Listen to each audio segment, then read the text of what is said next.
नमस्कार दोस्तों, स्वागत है हमारे YouTube चैनल में। आज जीके के हम 100 क्वेश्चन आपको पढ़ाएंगे दोस्तों। इसके पहले हमने 200 क्वेश्चन आपको पढ़ा दिए हैं। इसके वीडियो के डिस्क्रिप्शन हमने यहाँ नीचे दे दिए हैं, वहाँ से जाकर आप देख सकते हैं। बहुत ही इंपॉर्टेंट सवाल मैंने उसमें शामिल किया है जो कि एनटीपीसी में पिछले प्रीवियस पेपरों में पूछे गए हैं। फेज़ 1 की बात करिए चाहे फेज़ 2 की बात करिए, बहुत इंपॉर्टेंट सवाल मैंने शामिल किया है। तो हम 201 से शुरू करेंगे और 100 क्वेश्चन इसमें हम आपको देंगे, बहुत ही इंपॉर्टेंट क्वेश्चन। चलिए शुरू करते हैं दोस्तों। पहला है यानी कि 201 नंबर, भारत डायनामाइट लिमिटेड केंद्र कहाँ स्थित है? तो ये भी बहुत इंपॉर्टेंट सवालों में आता है दोस्तों। ये है हैदराबाद में। हैदराबाद में डायनामाइट केंद्र स्थित है जो कि लिमिटेड है। ठीक है दोस्तों, अगला क्वेश्चन बढ़े दोस्तों कि भारत में यूरेनियम खाद्यान्न कहाँ स्थित है? तो ये भी इंपॉर्टेंट सवालों में आता है दोस्तों। तो ये जादूगोड़ा में स्थित है। जादूगोड़ा इसीलिए फेमस है दोस्तों, यूरेनियम का भंडार वहाँ सबसे ज़्यादा है, इसीलिए जादूगोड़ा फेमस है। चलिए अगला बढ़ते हैं। भारत में नगरीय केंद्रों की वर्गीकृत संख्या कितनी है? तो ये भी इंपॉर्टेंट दोस्तों, बी ऑप्शन सही होगा, यानी कि 6 हैं। कितने हैं दोस्तों? 6 हैं। बी ऑप्शन आपका सही होगा। अगले क्वेश्चन बढ़ते हैं दोस्तों कि भारत में निम्नलिखित उद्योगों में से किस उद्योगों में सार्वजनिक क्षेत्र में सबसे अधिक पूंजी निवेश हुआ है? यानी कि जो भारत सरकार ने सबसे ज़्यादा किन उद्योगों में अपना पैसा निवेश किया है, खर्च किया है? तो वो कहाँ पे है दोस्तों? लौह इस्पात उद्योगों में है, यानी लोहा के कारखानों में खर्चा किया है। ठीक है, अगले क्वेश्चन बढ़ते हैं कि भारतीय इस्पात प्राधिकरण लिमिटेड की स्थापना कब की गई है? तो दोस्तों ये भी इंपॉर्टेंट सवालों में आता है कि 1974 में की गई है। 1974 ईस्वी में इसकी स्थापना की गई है। अगला बढ़े दोस्तों 206 नंबर, भारत में किस उद्योग में सर्वाधिक लोग कार्यरत हैं? मतलब सबसे ज़्यादा काम किस उद्योग में करते हैं? तो सबसे ज़्यादा कहाँ पे दोस्तों? कपड़ा उद्योगों में सबसे ज़्यादा लोग काम करते हैं। तो अगला बढ़े क्वेश्चन, भारत में सीमेंट उत्पादन में अग्रणी राज्य कौन सा है? यानी कि सबसे ज़्यादा किस राज्य में सीमेंट का उत्पादन किया जाता है? तो ये भी इंपॉर्टेंट सवाल दोस्तों, ये राजस्थान में, ये ऑप्शन सही है। सबसे ज़्यादा सीमेंट का उत्पादन राजस्थान में होता है। अगला क्वेश्चन बढ़े दोस्तों कि भारत में कागज उद्योग का प्रथम सफल कारखाना सन 1879 में निम्नलिखित में से किस स्थान पर लगाया गया था? तो सी यानी लखनऊ में लगाया गया था दोस्तों। सी ऑप्शन आपका सही होगा। 1879 में सर्वप्रथम कागज उद्योग को लखनऊ में लगाया गया था। अगला क्वेश्चन बढ़ते हैं दोस्तों कि भारत के किस नगर को इलेक्ट्रॉनिक उद्योग की राजधानी कहा जाता है? दोस्तों ये फेमस क्वेश्चन है, बेंगलोर को कहा जाता है, यानी ए ऑप्शन आपका सही होगा। ठीक है, अगला बढ़े 210 नंबर, भारत में प्रथम सूती कपड़े का कारखाना कहाँ स्थापित हुआ था? दोस्तों ये भी बहुत इंपॉर्टेंट है, मुंबई में किया गया था। सी ऑप्शन आपका सही होगा। उसके बाद अगला क्वेश्चन बढ़े दोस्तों कि भारत का प्रथम स्टील प्रोजेक्ट शहर स्थापित किया गया था, यानी सर्वप्रथम जो स्टील का कारखाना था यह कहाँ पर स्थापित किया गया था? दोस्तों बी ऑप्शन है जमशेदपुर, जिसे कि हम टाटा नगर भी कहते हैं। जमशेदपुर को टाटा नगर भी कहते हैं, जो कि ये बिहार में पड़ता है। ठीक है दोस्तों, अगला बढ़ते हैं क्वेश्चन पे। भारतीय रेल को कितने क्षेत्रों में विभक्त किया गया है? यानी कितने जोन है दोस्तों? पहले दोस्तों थी 17 जोन, अभी हाल ही में 18वां जोन जुड़ा है, जिसे साउथ कोस्ट रेलवे जोन कहा जाता है, जो कि इसका मुख्यालय विशाखापट्टनम में है। ठीक है दोस्तों, अगला क्वेश्चन बढ़े कि भारत में कितने प्रकार के रेल मार्ग हैं? दोस्तों ये भी इंपॉर्टेंट सवालों में आता है। तो कितने हैं दोस्तों? 3 रेल मार्ग हैं, यानी कि 3 प्रकार के रेल मार्ग भारत में हैं। अगला बढ़े दोस्तों कि भारत में बड़े बंदरगाहों की संख्या कितनी है? तो भारत में कितने बड़े बंदरगाह हैं उस पर भी यहाँ पर चर्चा हम कर रहे हैं। तो कितने हैं दोस्तों? 12 ऐसे बड़े बंदरगाह हैं भारत में। ठीक, अगला बढ़े क्वेश्चन कि भारत का 40% सड़क परिवहन होता है, मतलब कि सामान जो ढोया जाता है 40% भारत में, तो वो कौन सा है दोस्तों? राष्ट्रीय राजमार्ग द्वारा ढोया जाता है, यानी कि बी ऑप्शन आपका सही हो जाएगा। ठीक है। अगला क्वेश्चन बढ़ते हैं दोस्तों कि भारत में पहली बार जनगणना कब हुई थी, यानी कि जो जनसंख्या की काउंटिंग हुई थी वो किस समय में हुई थी। तो ये भी इंपॉर्टेंट सवाल है दोस्तों कि 1872 में हुई थी। ठीक है, 1872 में सर्वप्रथम भारत में जनगणना की गई थी।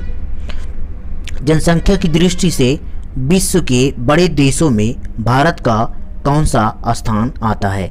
जनसंख्या की दृष्टि से बात की जा रही दोस्तों तो द्वितीय आता है, और पहले की बात करें तो चाइना है, यानी कि चीन पहले नंबर पे है और भारत जो है दूसरे नंबर पे आता है, यानी कि बी ऑप्शन आपका सही होगा। अगला क्वेश्चन बढ़े कि दोस्तों भारत का सर्वाधिक नगरीकरण वाला राज्य कौन सा है। तो कौन सा ऑप्शन है दोस्तों, बी ऑप्शन आपका सही है, गोवा है। सबसे ज़्यादा नगरीकरण कहाँ पे है दोस्तों, तो गोवा में सबसे ज़्यादा है। अगला क्वेश्चन बढ़े दोस्तों कि भारत में सबसे कम लिंगानुपात वाला राज्य है। सबसे कम लिंगानुपात है तो वो है हरियाणा दोस्तों। ये बहुत ही जनगणना 2011 से ही चला आ रहा है दोस्तों। सबसे कम लिंगानुपात है तो वो हरियाणा राज्य में है, यानी बी ऑप्शन सही होगा। अगला क्वेश्चन बढ़े दोस्तों 220 नंबर, भारत के किस राज्य में महिलाओं की संख्या पुरुषों से अधिक है। ये बहुत इंपॉर्टेंट सवाल है दोस्तों। तो सबसे कम लिंगानुपात कहाँ है दोस्तों, हरियाणा में, और सबसे ज़्यादा महिलाओं की संख्या पुरुषों से ज़्यादा है तो वो है केरल में, यानी बी ऑप्शन सही होगा, केरल में सबसे ज़्यादा है। अगला क्वेश्चन बढ़े दोस्तों कि भारत के निम्नलिखित राज्यों में से किस एक का जनसंख्या घनत्व सबसे कम है, यानी ये भी इंपॉर्टेंट सवाल है दोस्तों। बी ऑप्शन सही है, अरुणाचल प्रदेश। अरुणाचल प्रदेश में ऐसा है कि जहाँ पर 17 व्यक्ति प्रति वर्ग किलोमीटर में रहते हैं। चलिए अब अगले बात करें दोस्तों कि भारत की सर्वाधिक बड़ी जनजाति कौन सी है। ये भी इंपॉर्टेंट सवाल है दोस्तों। तो ए ऑप्शन सही है, गोंड। गोंड ऐसी सबसे बड़ी जनजाति है जो कि गोंड है भारत में। ठीक है, अब बात करें अगले क्वेश्चन में, भारत के राज्यों का निम्नलिखित में से कौन सा एक युग्म सबसे पूर्वी और सबसे पश्चिमी राज्य को इंगित करते हैं। ये भी इंपॉर्टेंट सवाल में आता है दोस्तों। तो कौन सा है दोस्तों, इसमें ए ऑप्शन सही है, अरुणाचल प्रदेश और राजस्थान ऐसे हैं जो कि पश्चिमी और पूर्वी को दोनों हैं, कहाँ पे, भारत के दोनों छोर पे हैं। ठीक है, अगला बात करें दोस्तों कि भारत की सर्वाधिक प्राचीन लिपि कौन सी है। ये भी इंपॉर्टेंट सवाल है दोस्तों। तो कौन सी है दोस्तों, ब्रह्मी लिपि है, जो कि सबसे पुरानी है। ब्रह्मी लिपि है जो सबसे पुरानी लिपि कहलाती है। भारत में एसटीडी सेवा की शुरुआत किस वर्ष हुई थी। ये भी इंपॉर्टेंट सवाल है दोस्तों। तो सी है, 1960 में एसटीडी सेवा की शुरुआत हुई थी। इंटरनेशनल आप टॉकिंग कर सकते हैं, यानी बात कर सकते थे उस समय। ठीक है, उसके बाद बात करें दोस्तों कि भारत एशिया के किस भाग का हिस्सा है, यानी भारत एशिया में किस भाग का हिस्सा बना हुआ है। तो ये भी इंपॉर्टेंट सवाल है दोस्तों। तो दक्षिण एशिया में अपना भारत बसा हुआ है। कहाँ पे, दक्षिण एशिया में भारत अपना बसा हुआ है। आप जानते हैं कि एशिया सबसे बड़ा महाद्वीप है, एशिया महाद्वीप। ठीक है, भारत का प्रथम निगमीकृत मुख्य बंदरगाह है। निगमीकृत मुख्य बंदरगाह कौन सा है दोस्तों, ये भी इंपॉर्टेंट सवाल है। तो सी है, एन्नौर। एन्नौर ऐसा है जो कि सबसे निगमीकृत आपका बंदरगाह है। उसके बाद अगला क्वेश्चन बढ़े दोस्तों कि भारत का सबसे गहरा तथा स्थलबद्ध सुरक्षित बंदरगाह कौन सा है। ये भी इंपॉर्टेंट सवाल है दोस्तों। तो ये है विशाखापट्टनम। सबसे फेमस बंदरगाह है दोस्तों, जो स्थलबद्ध है, सुरक्षित भी है, वो है विशाखापट्टनम बंदरगाह। ठीक है, अगला क्वेश्चन बढ़े दोस्तों कि भारत में कितने जलमार्ग राष्ट्रीय जलमार्ग के रूप में अधिसूचित किए जा चुके हैं। मतलब भारत में कितने जलमार्ग हैं जो राष्ट्रीय राजमार्ग के जलमार्ग के रूप में अधिसूचित किए जा चुके हैं। वो भी इंपॉर्टेंट सवालों में आता है दोस्तों। तो 4 हैं। कितने, 4 हैं। सी ऑप्शन आपका सही होगा। अगले क्वेश्चन बढ़े दोस्तों कि विश्व की विशालतम सड़क प्रणालियों में ला स्थान है। भारत में स्थान कौन सा है। ठीक है, तो ये भी इंपॉर्टेंट सवाल है कि द्वितीय स्थान है। विश्व की विशालतम सड़क प्रणालियों में भारत का कौन सा स्थान है, तो वो दूसरा स्थान है। ठीक है।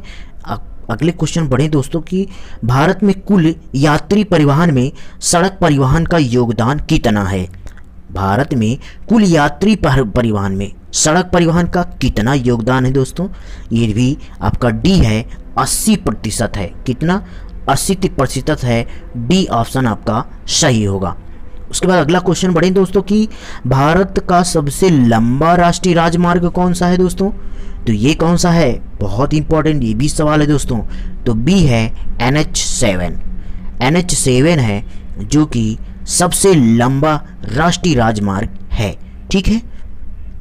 अगला क्वेश्चन बढ़े दोस्तों कि भारत में सबसे बड़ी तेल शोधशाला कहाँ स्थित है। सबसे बड़ी तेल शोधशाला जो कि तेल का शोधन किया जाता है, फिल्टर किया जाता है, प्यूरिफाइंग किया जाता है, तो वो कहाँ पर स्थित है दोस्तों। तो वो है जामनगर में। ठीक है, बी ऑप्शन सही है, जामनगर में स्थित है। अगला क्वेश्चन बढ़े दोस्तों कि पवन ऊर्जा के उत्पादन में भारत का विश्व में कौन सा स्थान है। यानी कि पवन ऊर्जा का मतलब ये होता है कि हवा के द्वारा बिजली का उत्पादन भारत में विश्व में कौन सा स्थान भारत का है। तो ये भी इंपॉर्टेंट सवालों में आता है दोस्तों। तो बी है 5वां स्थान, यानी पांचवा स्थान है विश्व में कि जो भारत में उत्पादन किया जाता है हवाओं के द्वारा, यानी कि विंग जो हमारे होते हैं हवा के द्वारा चला करके टरबाइन को उसके बाद बिजली उत्पादन किया जाता है। उसके बाद अगला क्वेश्चन बढ़े तो दोस्तों कि भारत में जूट का सर्वाधिक क्षेत्रफल है। भारत में जूट का सर्वाधिक क्षेत्रफल है, यानी कि कहाँ पर सबसे ज़्यादा जूट उत्पादन किया जाता है, सबसे ज़्यादा क्षेत्रफल भी वहाँ पर है। तो कहाँ पर है, सी ऑप्शन है, पश्चिम बंगाल राज्य में है। सबसे ज़्यादा क्षेत्रफल जूट का उत्पादन कहाँ है, पश्चिम बंगाल राज्य में। उसके बाद अगला बढ़े दोस्तों कि बुक्सा बांध परियोजना भारत के किस राज्य में स्थित है। बुक्सा तो कहाँ पर है दोस्तों, ये भी इंपॉर्टेंट सवाल में आता है। सी है, पश्चिम बंगाल में ही स्थित है। ठीक है, बुक्सा बाघ परियोजना भारत के किस राज्य में है, पश्चिम बंगाल राज्य में है। उसके बाद अगला क्वेश्चन बढ़े दोस्तों कि भारत के उत्तरी मैदान में किस मिट्टी का विस्तार अधिकतम है। भारत के उत्तरी मैदान में तो यहाँ पर भी आपको जलोढ़ मिट्टी की बात आती है। तो बी ऑप्शन सही होगा। सबसे ज़्यादा विस्तार किसका है, जलोढ़ मिट्टी का विस्तार है दोस्तों। अगला क्वेश्चन बढ़े दोस्तों कि भारत यानी कि वह प्रथम राष्ट्रीय पार्क कौन सा है जिसे भारत में सर्वप्रथम स्थापित किया गया था। यानी कि वह प्रथम राष्ट्रीय पार्क कौन सा है जो राष्ट्रीयकरण पहले किया गया था, पहला था। तो वो भी इंपॉर्टेंट सवाल में आता है दोस्तों। ये है कॉर्बेट नेशनल पार्क। इसे जिम कॉर्बेट नेशनल पार्क कहते हैं जो कि उत्तराखंड में है दोस्तों।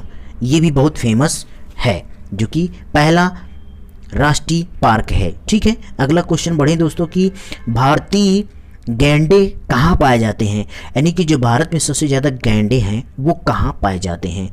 ये भी इंपॉर्टेंट सवाल भी है दोस्तों।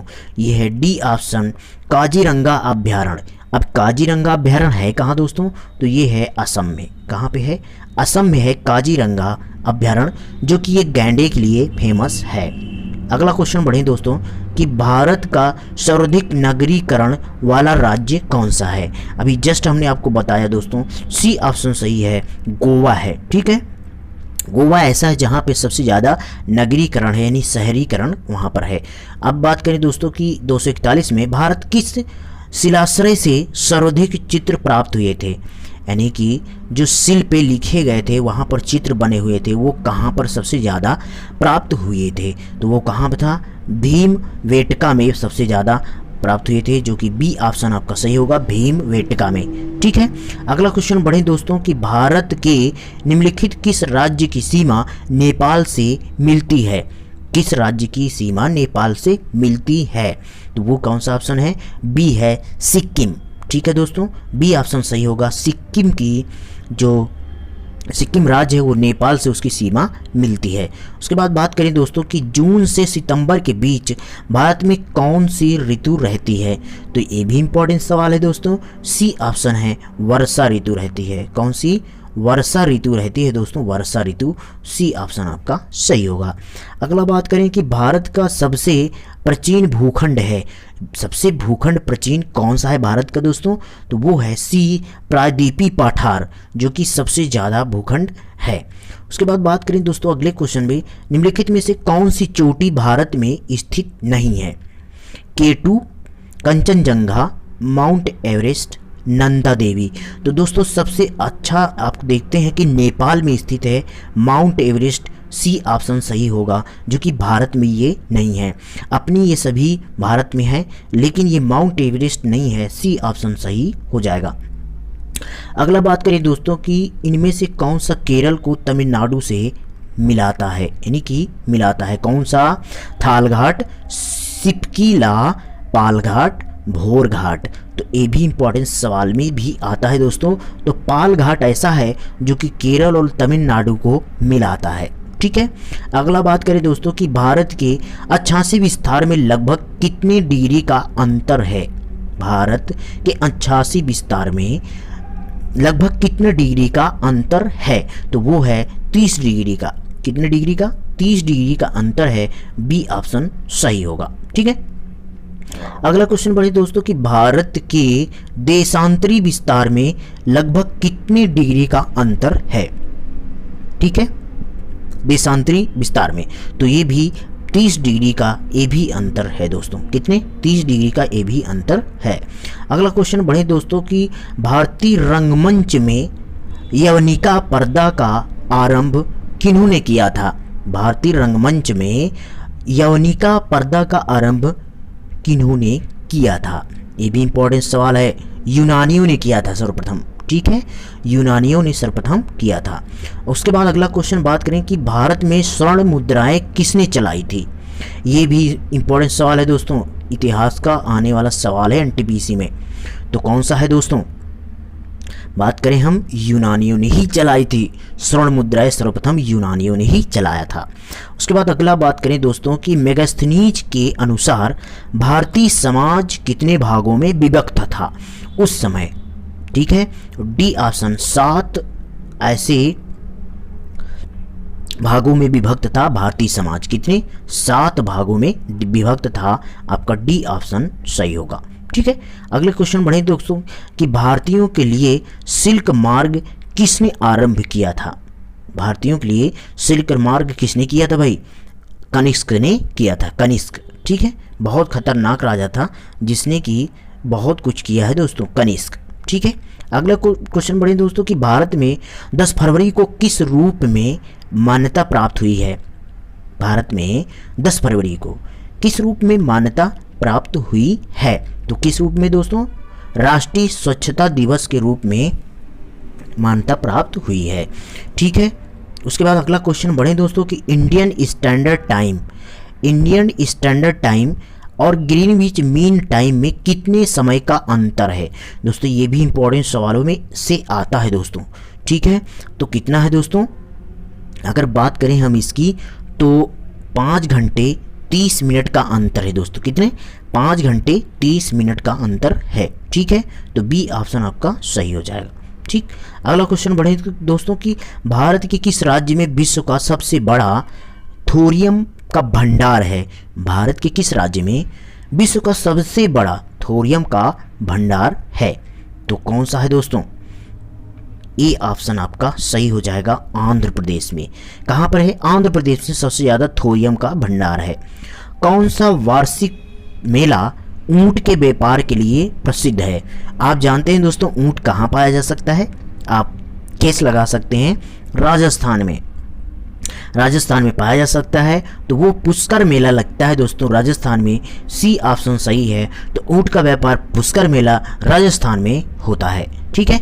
उसके बाद अगला बात करें दोस्तों, निम्नलिखित में से वह कौन सा राज्य है जिससे होकर कर्क रेखा गुजरती है, तो कौन सा ऐसा राज्य है जहां कर्क रेखा गुजरती है, वो झारखंड है दोस्तों। बी ऑप्शन सही है, झारखंड से होकर गुजरती है कर्क रेखा, ठीक है। अगला बात करें, हिमालय की श्रेणी में कौन प्राचीनतम है, यानी कि जो श्रेणी है, पर्वत श्रृंखलाएं हैं, हिमालय की वो सबसे कौन सी पुरानी श्रृंखला में है? तो वो है बृहद हिमालय श्रेणी। जो सबसे पुरानी है वो है ए ऑप्शन, बृहद हिमालय श्रेणी। अगला क्वेश्चन बढ़े दोस्तों कि पटकाई बुम, नागा हिल और लुसाई हिल भारत के किस भूभाग में स्थित है?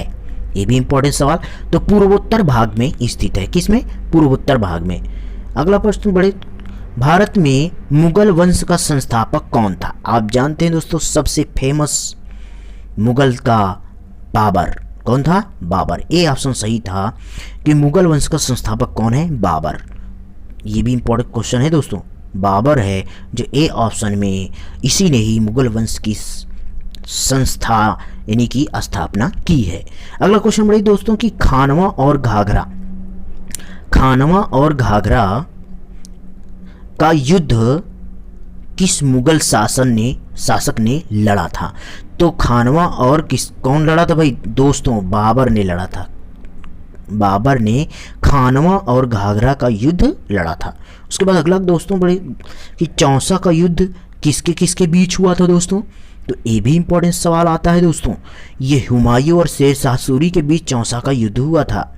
ठीक है। अगला क्वेश्चन बढ़े दोस्तों कि सुलह कुल नीति किसने अपनाई थी? सुलह कुल नीति सर्वप्रथम किसने अपनाई थी? तो अकबर ने अपनाई थी। किसने? अकबर ने सुलह कुल नीति अकबर ने सर्वप्रथम अपनाई थी। डी ऑप्शन आपका सही हो जाएगा। ठीक है। अगला क्वेश्चन बढ़े तो कि इतिहासकारों ने राष्ट्रीय सम्राट का दर्जा किसे दिया था? इतिहासकारों ने राष्ट्रीय सम्राट का दर्जा किसे दिया था? तो वो कौन सा है दोस्तों? बी ऑप्शन सही होगा। अकबर को दिया गया था। किसको? अकबर को दिया गया था। बी ऑप्शन आपका सही हो जाएगा। अगला क्वेश्चन बढ़े दोस्तों कि भारत 22 क्या है? भारत 22 क्या है? ये भी इंपॉर्टेंट सवाल है दोस्तों। तो सी है एक्सचेंज ट्रेडेड फंड है। एक्सचेंज ट्रेडेड फंड है। ठीक है। उसके बाद अगला क्वेश्चन बढ़े दोस्तों कि भारत में सबसे पहले रेडियो स्टेशन कहाँ स्थापित किए गए थे? ये भी इंपॉर्टेंट सवाल में है दोस्तों। तो सर्वप्रथम कहाँ पे दोस्तों? दिल्ली में, पुरानी दिल्ली जो है दोस्तों, वहाँ पर सबसे पहले रेडियो स्टेशन की स्थापना की गई थी। ठीक है। अगला क्वेश्चन बढ़े दोस्तों कि भारत का सबसे पुराना स्टॉक एक्सचेंज कौन सा है? स्टॉक एक्सचेंज जो शेयर मार्केट में यूज होता है दोस्तों, वो सबसे पुराना कौन सा है? तो कौन सा है दोस्तों? बम्बई स्टॉक एक्सचेंज सबसे पुराना बम्बई स्टॉक एक्सचेंज है। अगला क्वेश्चन बढ़े दोस्तों कि भारत में राजकोषीय नीति में निम्नलिखित में से कौन सा उद्देश्य शामिल नहीं है? किसमें? राजकोषीय नीति में कौन सा उद्देश्य जो है कि शामिल नहीं है? तो वो कौन सा है? सी है पूर्ण रोजगार। पूर्ण रोजगार जो है शामिल नहीं है। ठीक है। अगला क्वेश्चन बढ़े दोस्तों कि भारत में सर्वाधिक दूध उत्पादन वाली बकरी कौन सी है? ठीक है दोस्तों, भारत में सबसे ज़्यादा दूध उत्पादन करने वाली बकरी कौन सी है? तो जमुनापारी है। कौन सी? जमुनापारी बकरी ऐसी है जो कि सबसे ज़्यादा दूध देती है। ठीक है। अगला क्वेश्चन बढ़े दोस्तों कि भारत में हाय संधि नामक जंगली घास किस महाद्वीप से आई? भारत में हायसिंथ नामक जंगली घास किस महाद्वीप से आई है? ठीक है। तो वो है ए ऑप्शन दक्षिण अमेरिका से आई दोस्तों। कहाँ से? दक्षिण अमेरिका से। अब अगला बात करें कि प्रतिवर्ष हाथी महोत्सव कहाँ मनाया जाता है दोस्तों? प्रतिवर्ष हाथी महोत्सव कहाँ मनाया जाता है? तो वो जयपुर में मनाया जाता है। बी ऑप्शन आपका सही होगा, हाथी महोत्सव। ठीक है। अगला क्वेश्चन बढ़े कि मेदम में फाई किस प्रदेश का त्योहार है? मेदम में फाई किस प्रदेश का त्योहार है? ये भी इंपॉर्टेंट सवाल है दोस्तों। तो बी है असम। कहाँ पर? असम का त्योहार है दोस्तों मेदम में फाई। ठीक है। अगला क्वेश्चन बढ़े दोस्तों कि गुरुमुखी डोंगरी और सिंधी लिपि की उत्पत्ति किस लिपि से हुई है? ठीक है। तो ये है शारदा लिपि से। गुरुमुखी डोंगरी और सिंधी लिपि की उत्पत्ति शारदा लिपि से हुई है दोस्तों। ठीक है। अगला दोस्तों बढ़े कि एजुथा चान पुराकारम किस प्रदेश का सर्वोच्च साहित्य पुरस्कार है? एजूथ, चान, पुराकरम, किस प्रदेश का सर्वोच्च साहित्य पुरस्कार है दोस्तों? तो ए है केरल का। कहाँ का है दोस्तों? केरल का है। ये ऑप्शन आपका सही हो जाएगा, ए। ठीक है, अगला क्वेश्चन बढ़े दोस्तों कि बासो श्री पुरस्कार किस सरकार द्वारा दिया जाता है? बासो श्री पुरस्कार किस राज्य द्वारा दिया जाता है? तो सी है, कर्नाटक द्वारा दिया जाता है। किसके? कर्नाटक द्वारा दिया जाता है। ठीक है, अगला क्वेश्चन बढ़े दोस्तों कि राष्ट्रीय स्मारक प्राधिकरण के चेयरपर्सन को कौन नियुक्त करता है? राष्ट्रीय स्मारक प्राधिकरण के चेयरपर्सन को कौन नियुक्त करता है? ये भी इंपॉर्टेंट है दोस्तों, बी, राष्ट्रपति करता है। ठीक है, भारत का राष्ट्रपति सर्वोच्च नागरिक करता है। तोमर राजपूतों द्वारा बनवाया गया किला राज पिथौरा कहाँ है? राज पिथौरा कहाँ है? तोमर राजपूतों द्वारा बनवाया गया दोस्तों। ये भी इंपॉर्टेंट सवाल में आता है दोस्तों। तो कहाँ पर है दोस्तों? ए ऑप्शन सही है, नई दिल्ली में है। ठीक है, नई दिल्ली में। दादा साहेब फाल्के पुरस्कार की शुरुआत कब हुई थी? ये भी इंपॉर्टेंट सवाल है दोस्तों, अभी एनटीपीसी में पूछा गया था। तो 1969 में शुरू की गई थी दादा साहब फाल्के पुरस्कार की। तो सी ऑप्शन आपका ठीक हो जाएगा। अगला क्वेश्चन बढ़े कि भगत आंदोलन निम्नलिखित में से किस जनजाति से संबंधित है? भगत आंदोलन किस जनजाति से संबंधित है? तो डी है, भील। भील जाति से भगत आंदोलन संबंधित रखता है। उसके बाद अगला बात करें दोस्तों, एलिफेंटा की गुफाएं मुख्य रूप से किस वंश से संबंधित हैं? तो एलिफेंटा की जो गुफाएं हैं वो किससे संबंधित हो? राष्ट्रकूट लोगों से संबंधित रखती हैं। ठीक है, अगला क्वेश्चन बढ़े दोस्तों, केंद्रीय भारतीय भाषा संस्थान कहाँ स्थित है? केंद्रीय भाषा जो होती है उसकी कहाँ पर संस्थान स्थित है दोस्तों? ये भी इंपॉर्टेंट है। तो मैसूर में है दोस्तों, डी ऑप्शन आपका सही होगा, मैसूर में है। ठीक है, अगला क्वेश्चन बढ़े दोस्तों कि भारतीय संगीत में अभंग किस देवता के भजन हैं? अभंग किस देवता के भजन हैं? तो डी है, बिट्ठुल। किसके? बिट्ठुल हैं जो, उन्हीं के यह भजन हैं। ठीक है, अभंग भजन। ठीक है, अगला क्वेश्चन बढ़े दोस्तों कि भारतीय मूल के निम्नलिखित किस व्यक्ति का नाम यरूशलेम में भारतीय धर्मशाला से जुड़ा हुआ है? ठीक है, तो ये है बी, शेख मोहम्मद मुनीर हसन अंसारी का है। ठीक है, शेख मोहम्मद मुनीर हसन अंसारी जो कि यरूशलेम में भारतीय धर्मशाला से जुड़ा हुआ है। ठीक है, अगला क्वेश्चन बढ़े कि दोस्तों नृत्य रूप लटा पद किस नृत्य से संबंधित है? नृत्य रूप लटा पद किस नृत्य से संबंधित है? तो ये भी इंपॉर्टेंट सवाल में है दोस्तों कि भारतनाट्यम। आप जानते हैं तमिलनाडु का है भारतनाट्यम, तो यही है लटा पद भारतनाट्यम से संबंधित रखता है। अगला क्वेश्चन बढ़े दोस्तों कि प्राचीन भीमा देवी मंदिर किस प्रदेश में स्थित है? प्राचीन भीमा देवी मंदिर कहाँ पे है? ए है, हरियाणा में। कहाँ पे दोस्तों? हरियाणा में है। ठीक है, हरियाणा में स्थित है। अगला क्वेश्चन बढ़े दोस्तों कि तेरह ताली नृत्य किस प्रदेश का नृत्य है? तेरह ताली नृत्य बी ऑप्शन सही है, राजस्थान का है। ठीक है, बी ऑप्शन सही है, राजस्थान का है। दोनी पोलो किस प्रदेश की जनजाति का धर्म रीति है दोस्तों? धर्म रीति है। ठीक है, ए है अरुणाचल प्रदेश का। दोनों पोलो किस प्रदेश की जनजाति का धर्म रीति है? अरुणाचल प्रदेश की है। ए ऑप्शन सही हो जाएगा। ठीक है, अगला बात करें दोस्तों कि निम्नलिखित में से कौन सी गुफाएं महाराष्ट्र में नहीं है? बाघ की गुफाएं, भज की गुफाएं, बेडजा की गुफाएं, एलोरा की गुफाएं, कौन सी नहीं है दोस्तों? तो बाघ की गुफाएं नहीं हैं, बाकी सभी हैं। भज की गुफाएं हैं, बेडसा की गुफाएं हैं, एलोरा की गुफाएं हैं, लेकिन बाघ की गुफाएं नहीं है। अगला क्वेश्चन बात करें दोस्तों कि निम्नलिखित में से क्या नागर द्रविड़ और बेसर की सही व्याख्याएं हैं? नागर द्रविड़ और बेसर की सही व्याख्याएं कहाँ पर इसमें है दोस्तों? तो डी है, मंदिर निर्माण की 3 भारतीय शैलियाँ। ठीक है, अगला क्वेश्चन बढ़े दोस्तों कि ब्लैक पगोड़ा किस प्रदेश में है? ब्लैक पगोड़ा किस प्रदेश में है? तो वो कहाँ पे है दोस्तों? बी है, उड़ीसा में। ठीक है, उड़ीसा में है दोस्तों। आप जानते हैं सूर्य मंदिर को ही ब्लैक पकौड़ा कहा जाता है, जो कि कहाँ पे है, उड़ीसा में है। ठीक है दोस्तों, अगला बात करें दोस्तों, केंद्रीय बौद्ध अध्ययन संस्थान कहाँ पर है? केंद्रीय बौद्ध अध्ययन संस्थान है जम्मू कश्मीर में। ठीक है, उसके बाद अगला क्वेश्चन बढ़े, केंद्रीय बौद्ध अध्ययन संस्थान कहाँ स्थित है दोस्तों?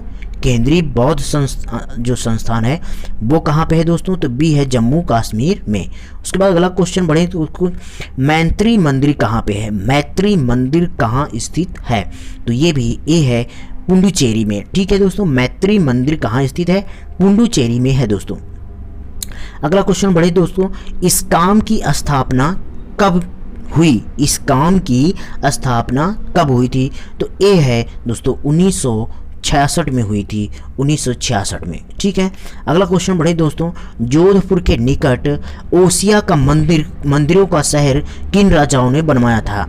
जोधपुर के निकट ओसिया का मंदिरों का शहर किस राजाओं ने बनवाया था? ये भी इंपॉर्टेंट सवाल है। प्रतिहार राजाओं ने बनवाया था दोस्तों। डी ऑप्शन आपका सही होगा, प्रतिहार राजाओं ने बनवाया था। अगला क्वेश्चन पर बढ़ेंगे दोस्तों, एमराल्ड बुद्ध का मंदिर कहाँ है? एमराल्ड बुद्ध का मंदिर कहाँ पर है दोस्तों? तो थाईलैंड में है। डी ऑप्शन सही होगा दोस्तों, कहाँ पे है? थाईलैंड में। ठीक है, अगला क्वेश्चन बढ़े दोस्तों कि कल्लोल निम्नलिखित में प्रभाव में से सबसे प्रभावशाली आंदोलनों में से एक का नाम था, तो वो कौन था? कल्लोल प्रभाव में से जो प्रभावशाली आंदोलन हुए थे उनमें से एक का नाम कौन था दोस्तों? तो वो था डी ऑप्शन बांग्ला। कौन था? बांग्ला था दोस्तों, बांग्ला। ठीक है, अगला क्वेश्चन बढ़े दोस्तों, निम्नलिखित में से कौन सा त्यौहार यंत्र पूजा के रूप में मनाया जाता है? आप जानते हैं दोस्तों, ये होगा विश्वकर्मा जयंती। विश्वकर्मा जयंती के दिन आप लोहा औजार वगैरह की पूजा करते हैं, वही है आपकी यंत्र पूजा। ठीक है, अगला बात करें दोस्तों कि भारतीय कथाओं के अनुसार निम्नलिखित में से किसे शिव तांडव स्रोत गाया था? किसने शिव तांडव स्रोत गाया था? ठीक है, तो वो बहुत ही इंपॉर्टेंट सवाल में आता है दोस्तों। तो वो कौन था दोस्तों? बी था, रावण ने गाया था। कौन? रावण ने गाया था। ठीक है, अगला लास्ट क्वेश्चन बढ़ते हैं दोस्तों, निम्नलिखित में से किस नृत्य को पंडित जवाहरलाल नेहरू ने गरीबों की कथकली कहा था? कली कहा था। निम्नलिखित में से किस नृत्य को पंडित जवाहरलाल नेहरू ने गरीबों की कथकली कहा था? ये भी इंपॉर्टेंट सवाल है दोस्तों। तो बी है अटाम थुल्लाल। अटाम थुल्लाल को पंडित जवाहरलाल नेहरू ने गरीबों की कथकली कहा था। तो दोस्तों हमने 200 क्वेश्चन पूरे कर दिए हैं। अगर वीडियो आपको पसंद आया है तो लाइक ज़रूर कीजिए दोस्तों। हमारी मेहनत का फल यही होता है, फ्री है, कोई कास्ट नहीं लगता दोस्तों, एक फ्री ऑफ कॉस्ट है। आप चैनल में नए हो तो सब्सक्राइब कर लीजिए और बेल आइकन को दबा लीजिए। ऐसी वीडियो हम लेकर आते रहते हैं। बहुत बहुत धन्यवाद।